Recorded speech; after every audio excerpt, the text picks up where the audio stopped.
Dumbledore, Dumbledore! McGonagall a envoyé des enfants dans la forêt interdite. De nuit et avec Hagrid. Je sais, ils étaient en train de planquer un dragon. Mais comment tu sais ça, toi? C'est Draco qui m'a dit.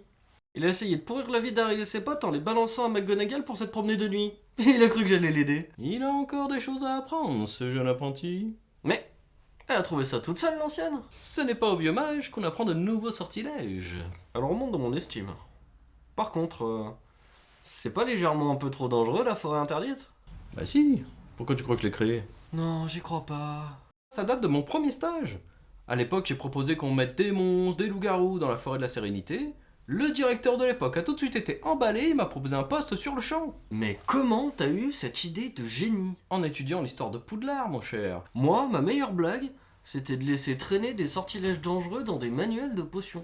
Je me suis inspiré des meilleurs. Serpentard et sa chambre des secrets, Gryffondor et son chapeau de discrimination, Serre d'Aigle qui a embauché des fantômes pour hanter l'école, Pouf Souffle et ses escaliers de perte de temps. Ah ouais, comme celui qui a interdit les stylobilles, pour forcer les professeurs et les élèves à utiliser ces satanées plumes. Ou encore celui qui a popularisé l'utilisation des hiboux pour le transport du courrier, alors qu'on pourrait simplement les téléporter. C'est bien, laisse-toi guider vers le côté obscur de la magie. Et si on interdisait les sacs pour porter les livres? Si on les mettait à la consommation d'eau par douche? Et si on leur faisait couper des saules cogneurs à la hache pour se chauffer en hiver? Et si on leur jetait des chaudrons brûlants au visage quand ils ont des mauvaises notes? Point trop d'infos, mon cher Séverus. Vous n'y allez pas avec le dos de la louche à potion. Et qui dit chaudron remué, dit remous. Il a bien dit un dragon?